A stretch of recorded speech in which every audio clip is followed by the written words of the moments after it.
Chairman, Ranking Member Mr. Collins, thank you for having me here today. I received word on my way in that many of the journalists were confused as to why I was invited, and none of them knew that I myself was the victim of a hate crime when I was in high school. That's something that very few people know about me because the media and the journalists and the left are not interested in telling the truth about me because I don't fit the stereotype of what they like to see in black people. I'm a Democrat, I support the President of the United States, and I advocate for things that are actually affecting the black community. I'm honored to be here today in front of you all because the person sitting behind me is my 75-year-old grandfather. I've always considered myself to be my grandfather's child, and I mean to say that my sense of humor, my passion, and my work ethic all comes from the man that is sitting behind me. My grandfather grew up on a sharecropping farm in the segregated South. He grew up in an America where words like racism and white nationalism held real meaning under the Democrat Party's Jim Crow laws. My grandfather's first job was given to him at the age of 5 years old, and his job was to lay tobacco out to dry in an attic in the South. My grandfather has picked cotton, and he has also had experiences with a Democrat terrorist organization of that time, the Ku Klux Klan. They would regularly visit his home and they would shoot bullets into it. They had an issue with his father, my great-grandfather. During my formative years, I had the privilege of growing up in my grandfather's home. It's going to shock the committee, but not once, not in a single breath of a conversation did my grandfather tell me that I could not do something because of my skin color. Not once did my grandfather hold a gripe against the white man. I was simply never taught to view myself as a victim because of my heritage. I learned about faith in God, family, and hard work. Those were the only lessons of my childhood. There isn't a single adult today that in good conscience would make the argument that America is a more racist or a more white nationalist society than it was when my grandfather was growing up. And yet we're hearing these terms sent around today because what they want to say is that brown people need to be scared, which seems to be the narrative that we hear every 4 years right ahead of a presidential election. Here are some things we never hear. 75% of the black boys in California don't meet state reading standards. In inner cities like Baltimore, within 5 high schools and 1 middle school, not a single student was found to be proficient in math or reading in 2016. The single motherhood rate in the black community, which was at 23% in the 1960s when my grandfather was coming up, is at a staggering 74% today. I am guessing there will be no committee hearings about that. There are more black babies aborted than born alive in cities like New York, and you have Democrat Governor Andrew Cuomo lighting up buildings to celebrate late-term abortions. I could go on and on. My point is that white nationalism did not do any of those things that I just brought up. Democrat policies did. Let me be clear. The hearing today is not about white nationalism or hate crimes. It's about fear-mongering, power, and control. It's a preview of a Democrat 2020 election strategy, same as the Democrat 2016 election strategy. They blame Facebook, they blame Google, they blame Twitter. Really, they blame the birth of social media, which has disrupted their monopoly on minds. They called this hearing because they believe that if it wasn't for social media, voices like mine would never exist, that my movement Blexit, which is inspiring black Americans to leave the Democrat Party, would have never come about, and they certainly believe that Donald Trump would not be in office today. Looking on the next thing to focus on now that the Russian collusion hoax has fallen apart. What they won't tell you about the statistics and the rise of white nationalism is that they've simply changed the data set points by widening the definition of hate crimes and upping the number of reporting agencies that are able to report on them. What I mean to say is that they're manipulating statistics.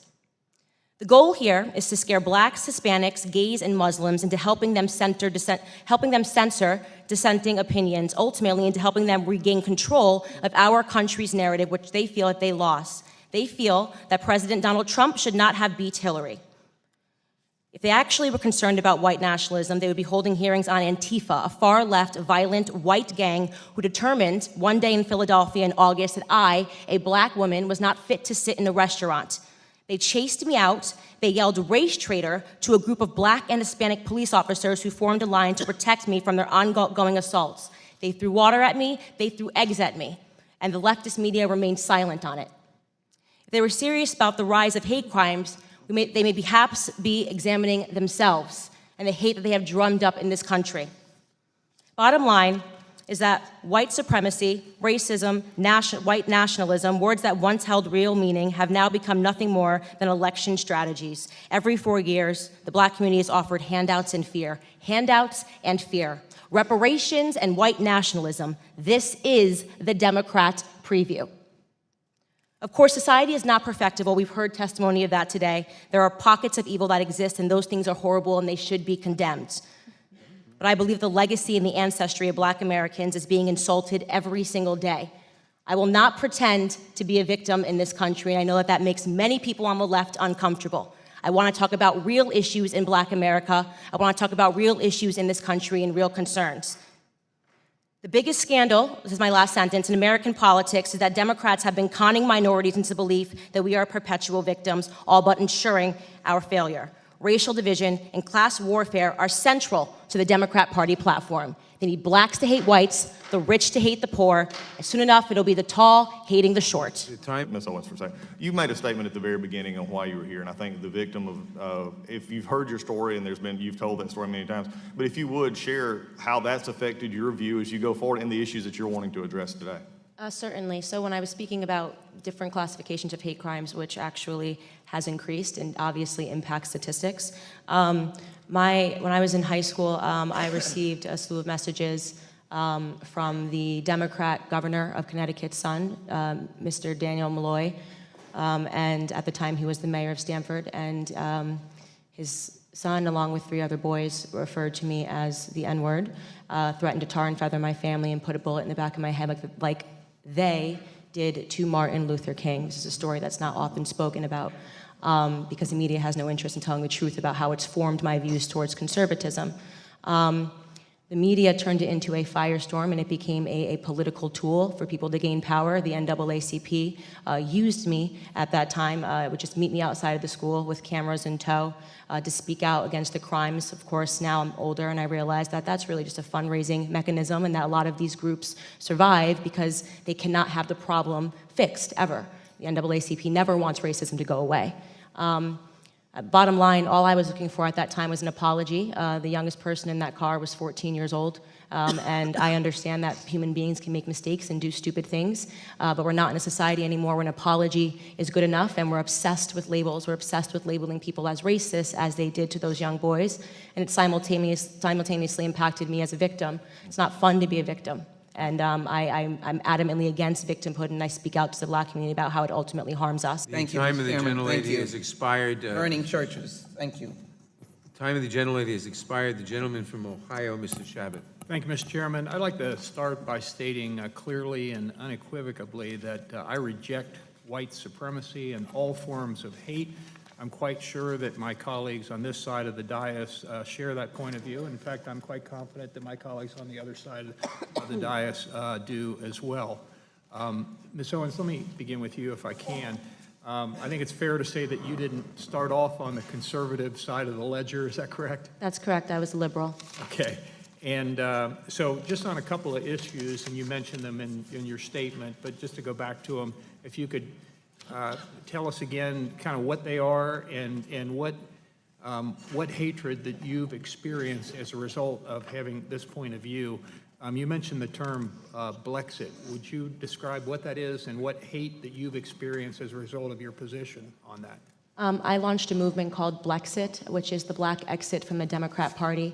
When I became educated about the issues and stopped reacting emotionally, which is what the left wants us to do, presumably, when they hold up pictures of burning churches, I began to examine the facts and look at some of the narratives they were spinning. For example, in 2016, it was police brutality, and I realized that they are dissuading us against our own best interests. And I wanted to have a more productive dialogue with the Black community about the issues that are actually affecting us and impacting us. When I announced that I was a conservative, I've never seen anything more racist, more disgusting, more vitriolic, and more hate that's come my way in my entire life than the things that Democrats and the media say about me today. I've been referred to as an Uncle Tom, a bed wench. For those of you that don't know, that means a slave that sleeps with the master, a house nigger. And these are all words that have been said over and over again about Black conservatives when they have the audacity to think for themselves and become educated about our history and the myth of things like the Southern Switch and the Southern Strategy, which never happened. You mentioned, I think, on, well, let me ask you this. I think you did, on the life issue. You're pro-life, is that accurate? And, That's correct, and I started off pro-choice. and what sort of hatred, if any, have you experienced, or do you get? Well, that hate tends to come majority from Caucasian Democrats. When I start telling the truth about the fact that the community that is the most impacted by abortion is the black community. 800 to 900 black babies are aborted every single day. That amounts to about 18 million black babies aborted since 1973. And the black population has stagnated. Our population growth has stagnated completely. These are the kinds of logical discussions that I've had that have earned me all the titles that we discussed before. Chairman, Ms. Owens, I'm going to direct these questions to you, if I may. I don't know that you've seen this, but it's a memorandum that the majority Democrats prepare for the committee members. And in this memorandum, they go through the various witness names and organizations that they represent, the Anti-Defamation League, Equal Justice Society, the Lawyers Committee for Civil Rights Under Law, and then we get to you. Oh my goodness. Candace Owens, Director of Communications at the Conservative. Nobody else is described as progressive or liberal, but you are described as a conservative advocacy group, Turning Point USA, and a conservative commentator and political activist known for her criticism of Black Lives Matter and the Democrat Party. I think you've caused my friends on the left to go to their safe spaces, and I'd love to explore with you a little bit of the reason for that. Do you consider yourself a conservative? I am a conservative, yes. Okay. Are you pro-life? I am pro-life. Okay. Does that trigger people when you see them, that they know that you're pro-life? It makes them very upset, and Democrats hate me. Do you own a gun? Pardon? Do you own a gun? No, sir. When next time you come to Colorado, we'll take you shooting. Are you a Christian? Yes, I am. Are you proud of your family? I'm very proud of my family. Okay. Let me ask you something. Do you hate Americans with black skin color? Absolutely not. I actually love Americans with black skin color so much that I'm willing to fall on the sword 1,000 times for them to wake up and realize that we are being lied to, abused, and used by the Democrat Party. How about Americans with white skin color? Do you hate them? I do not, and that's a problem for people on the left. Do you hate Hispanics? I do not. Do you hate Asians? I do not. Do you hate lesbians or gays or anybody from the LGBTQ community? Nope, I've got all of that in my family. I'm baffled because in the chairman's opening statement, he said that you openly associate with purveyors of hate. Yes, purveyors of hate, by his definition, is anybody that supports the president. I support the president because he's done a tremendous job in helping the black community, despite all of the rhetoric from the media and leftists, which do not want him to be successful. Tell me a little bit about how the president has helped the black community, if you would, please. Well, he's lowered the black unemployment rate. It's the lowest it's ever been in the history. He's getting us off of our feet. We see, I believe the last number I checked was 3.5 million people are off of food stamps, something that the Black Caucus sat down and didn't applaud. Neither did any of the Democrats applaud, because they want a system where blacks are dependent on the government. They are the people that put in place the policies that broke down the black family, and the biggest problem that's facing our community is father absence. In every room that I've been in with the president, he talks about real issues, and he doesn't pander to us. He doesn't do Alexandria Ocasio-Cortez's southern drawl accent and speaking to us like we're slaves. He asks us important questions, and the most important question he could have asked was, Black America, what do you have to lose? Because we were already losing under Democrat leadership.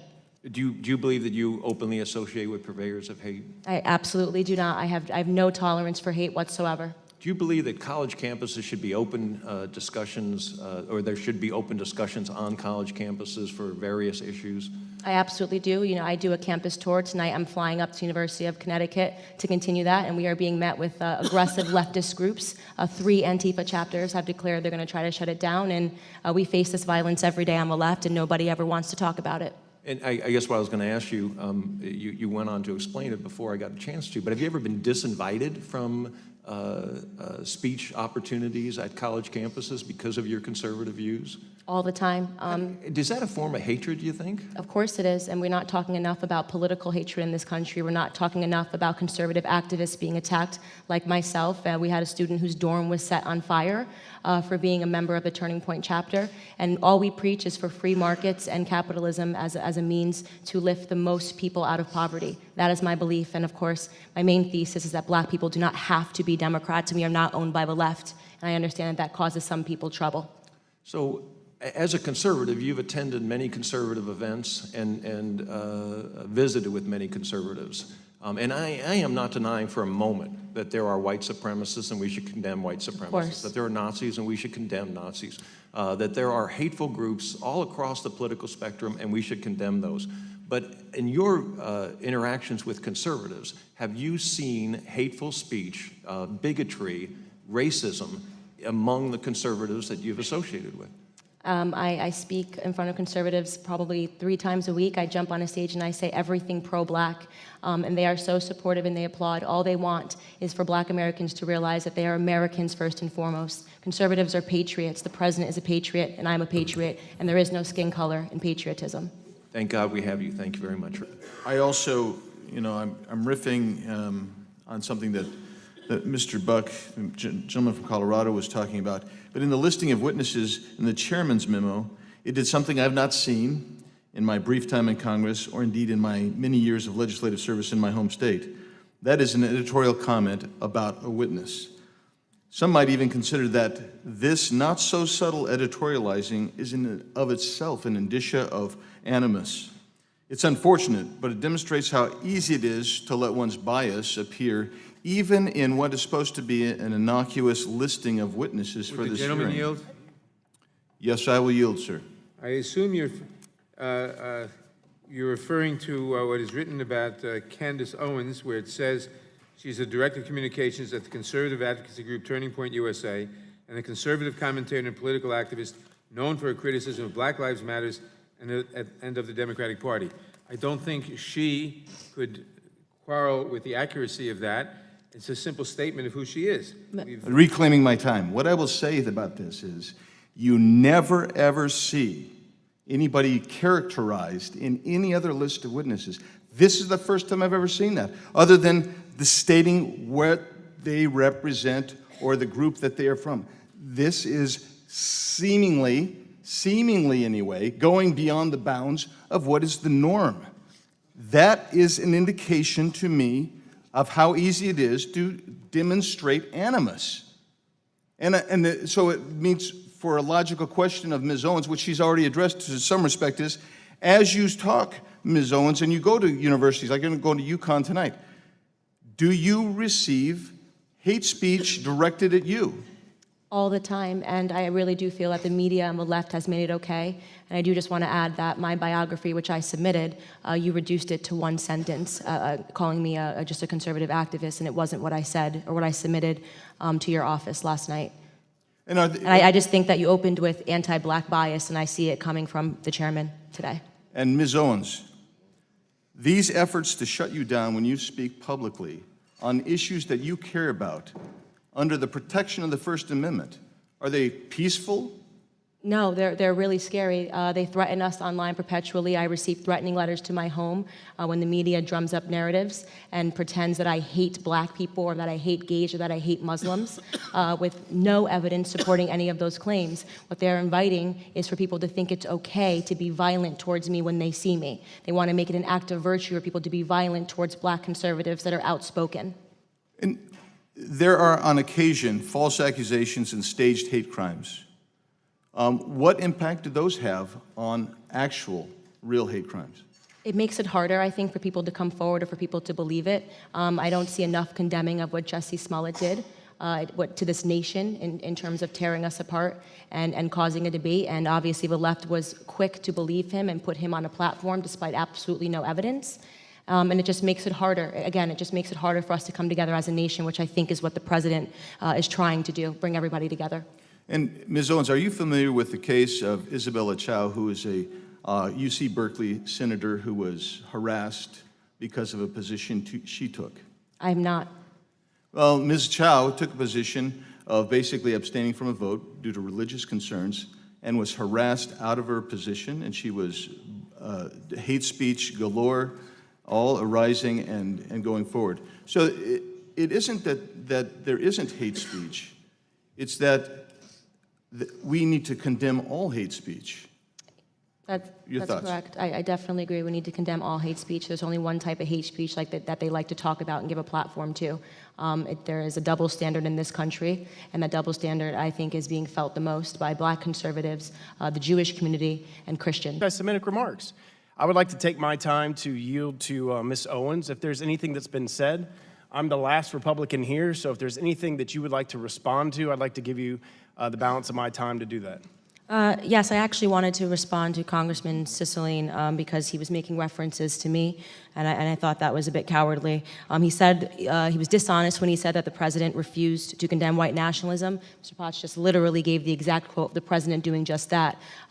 He does not want to accept the reality that the president has, under multiple occasions, condemned white supremacy and white nationalism, and the best condemnation of that is in the president helping the Black community every single day with his policies.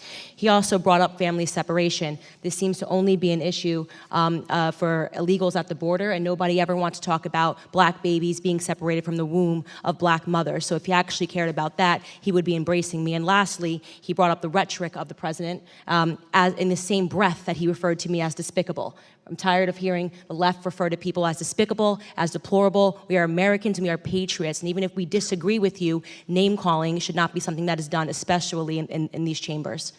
Thank you, Mr. Chair. In congressional hearings, the minority party gets to select its own witnesses. And of all the people that Republicans could have selected, they picked Candace Owens. I don't know Miss Owens. I'm not going to characterize her. I'm going to let her own words do the talking. So I'm going to play for you the first 30 seconds of a statement she made about Adolf Hitler. I agree. I actually don't have any problems at all with the word nationalism. I think that it gets, the definition gets poisoned by elitists that actually want globalism. Globalism is what I don't want. So when you think about, whenever we say nationalism, the first thing people think about, at least in America, is Hitler. You know, he was a National Socialist, but if Hitler just wanted to make Germany great and have things run well, okay, fine. The problem is that he had dreams outside of Germany. He wanted to globalize. He wanted everybody to be German, everybody to be speaking German. All right, so my first question is to Ms. Hirschenoff. Ms. Owens said, quote, if Hitler just wanted to make Germany great and have things run well, okay, fine. The problem is that he had dreams outside of Germany. So when people try to legitimize Adolf Hitler, does that feed into white nationalist ideology? Ms. Owens, I'm sorry, we just started recording. Would you like time to respond to that? Yes, I think it's pretty apparent that Mr. Liu believes that Black people are stupid and will not pursue the full clip in its entirety. He purposely presented an extracted clip. The witness will suspend for a moment. It is not proper to refer disparagingly or to a member of the committee. The witness will not do that again. Witness may continue. Sure, even though I was called despicable. The witness may not refer to a member of the committee as stupid. I didn't refer to him as stupid. That's not what I said. That's not what I said at all. You didn't listen to what I said. May I continue? Please. As I said, he is assuming that Black people will not go pursue the full 2-hour clip.